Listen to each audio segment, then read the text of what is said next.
You guys ready to go get something to eat? Let's do it. Let's do it.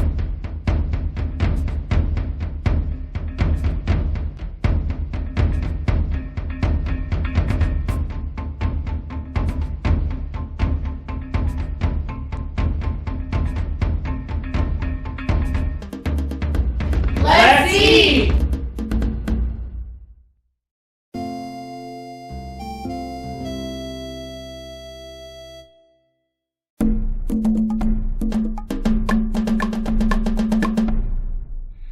Hi, welcome to Hunt and Gather with the Chatters.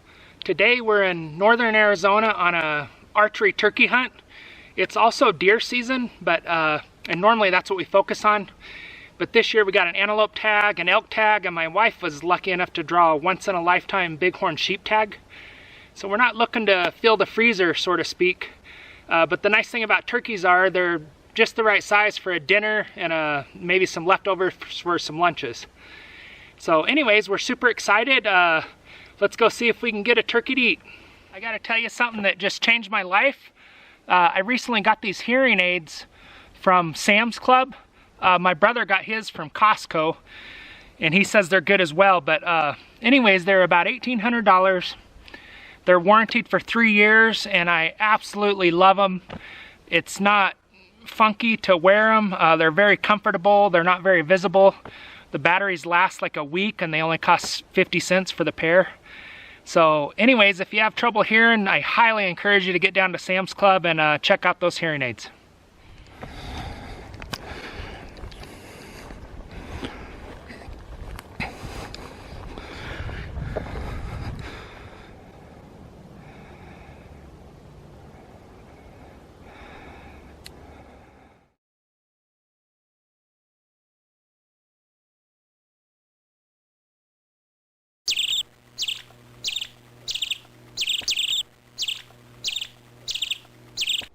Too bad we don't have a tag for that.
I just struck gold.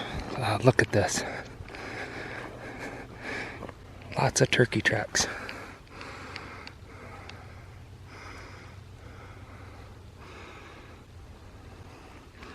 Yeah, there's lots of sign here, so I'm going to set up a blind. With turkeys, you can get away with your smell. So I'm going to set it up close. I'm going to set it up 20 yards away. And that way, if they do come in, I got a nice close shot.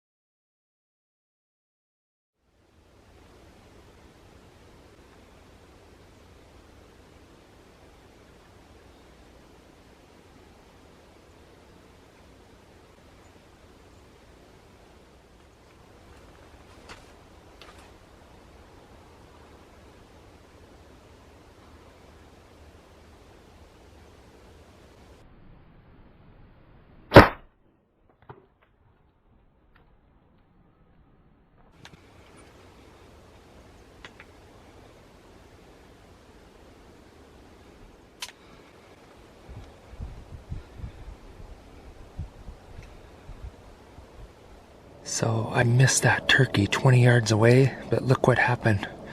I had my bow a little too low, and so even though my sight was clear, the arrow ended up hitting right through the Velcro and all that. And that's what threw it off. What a shame, that was a nice tom.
Oh my gosh, I'm so excited.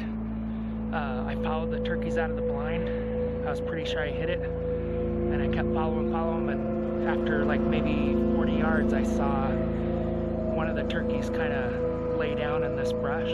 So I snuck up within 20 yards and shot him again, but look, he's right over there. Super exciting. It's a hen, but it's not a bat hen. And definitely take it. In the fall, you're allowed to shoot hen or tom. So you can't be too picky, especially with archery. Super exciting, my first archery turkey with a bow. I've tried for years to get them, incidentally, when I'm deer hunting. But, you know, one thing always ends up getting in the way, and they hardly ever hold still, and it's a fairly small target, too, once you remove the feathers. But this is a nice hen. I'm super excited, and it's time to clean it out and get it ready for the table. Okay, let's get started cleaning out our turkey. You can pluck the feathers, and it takes quite a while, but if you want a real juicy bird, that's a good way to do it. But I like to just skin my turkeys, and so it's real fast and easy. First, we're gonna gut it, and then we're gonna go ahead and skin it and clip the wings past the edible meat.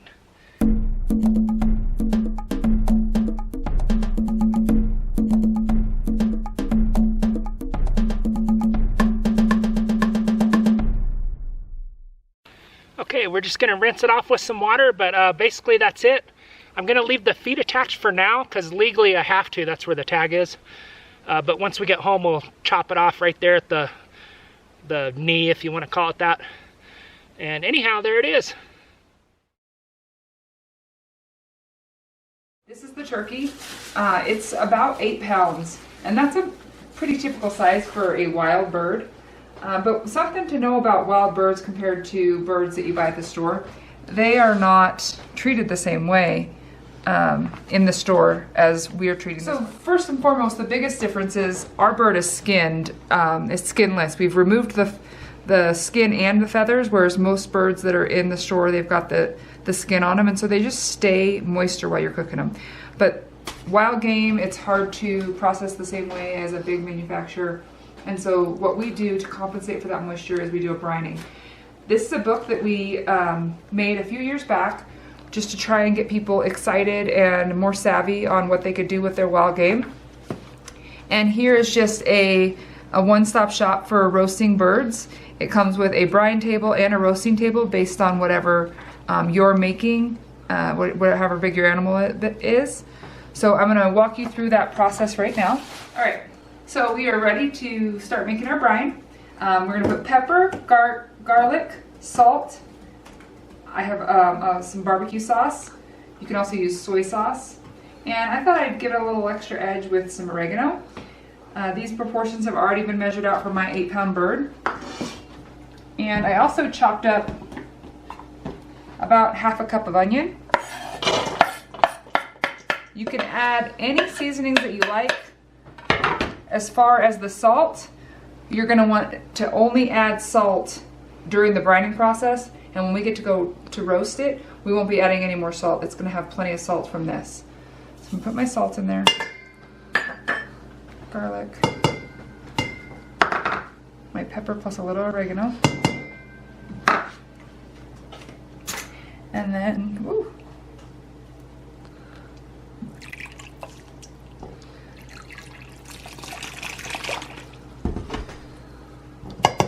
Add some water. And I'm just gonna add a little bit of water right now because I want to get it fully mixed before I add more water in. It just gets harder to mix the salt and everything else. Once I have it fairly well mixed, I'm gonna add some more water.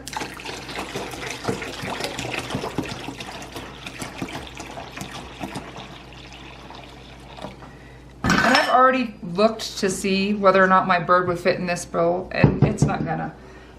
Turkeys are really tall, and so those legs, along with the rest of the body, make it so that it almost never fits in this bowl.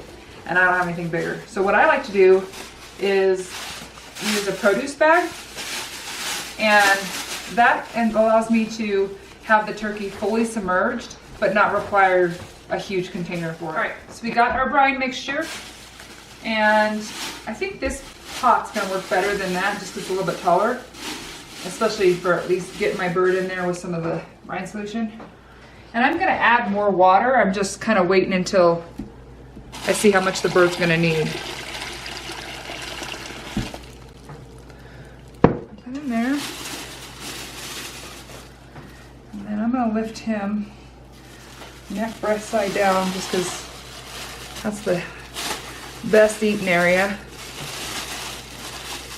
And then I'm gonna fill the rest of the body cavity in this bag as full as I can get it with the solution.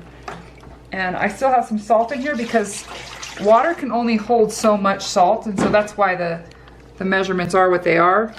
In order for that salt to actually be absorbed into the water and then therefore into the bird, you have to have the proper mix. And so it's a gallon of water to the mixtures that I did. And that's exactly what I'm doing. Getting that guy filled up. As I start to squeeze the air out of him, the bag, so not the bird but the bag, you can see that brine solution is wanting to kind of come up. So I'm going to seal off the bag just like this. Because of the weight of the water itself, I can't quite get it to go all the way up, but what I'm going to do is I'm going to end up rotating the bird about halfway through the brining process. I'm going to brine for 4 hours, rotate it, brine for another 4 hours, and then after that I'll show you what the next step is. One other thing to remind you of is that we need to do the brining process at refrigerated temperature. This can't be done at room temperature. So I'm going to put this in the refrigerator, and then our giblets, when we get done brining and we get ready to cook this guy, we'll go ahead and we'll cook the giblets. But they're so small that if we were to brine them, they would become overly salty and not very good. So I'm going to put this in the fridge for 4 hours, flip it, and then put it in the fridge for another 4. All right, so I officially finished brining the turkey. I rinsed it off real well, and now we're getting ready to roast it. I have my oven set for 325, and all of the information on the brining solution, how long, and what to roast it at can be found in this book, and this book can be found on Amazon. So if you're interested in finding out more, please check it out.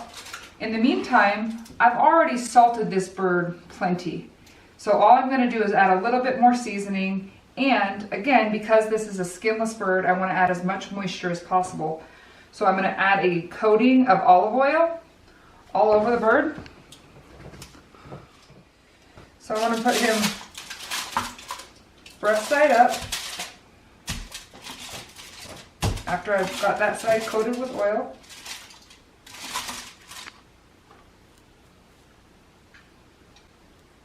And then I'm just going to add a little more garlic and a little bit more oregano. Both of these were in my brine, but I would like to continue to add more flavor as it's baking.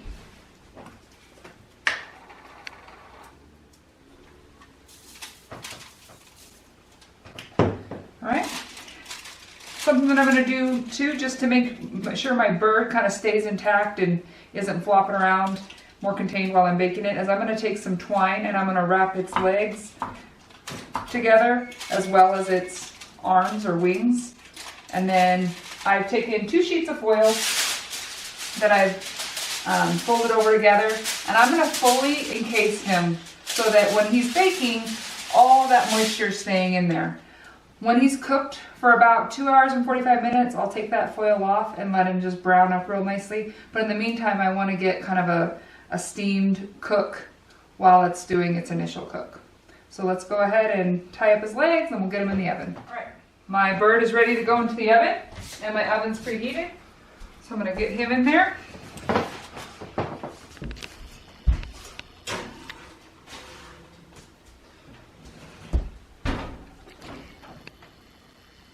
Set in the oven for 2 hours and 45 minutes and then I'll check him.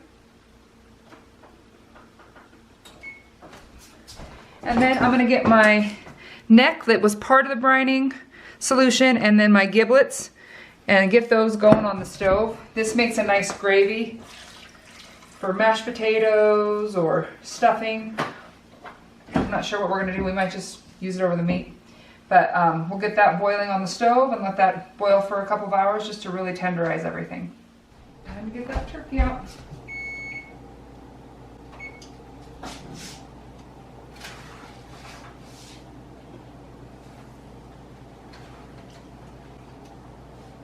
Oh, that is awesome. All right, so I turned it up to 425 after it cooked for 3 hours and let it kind of just brown for about 15 minutes. Now we're gonna let it cool and then we can bone out the meat and give it a taste. Let's eat! All right, I'm gonna go first. This is the first wild turkey we've had in a couple of years. Really good. It's still a little chewy, but I can taste the brine. It's a nice salty texture and it's good. It's really good. And what do you think?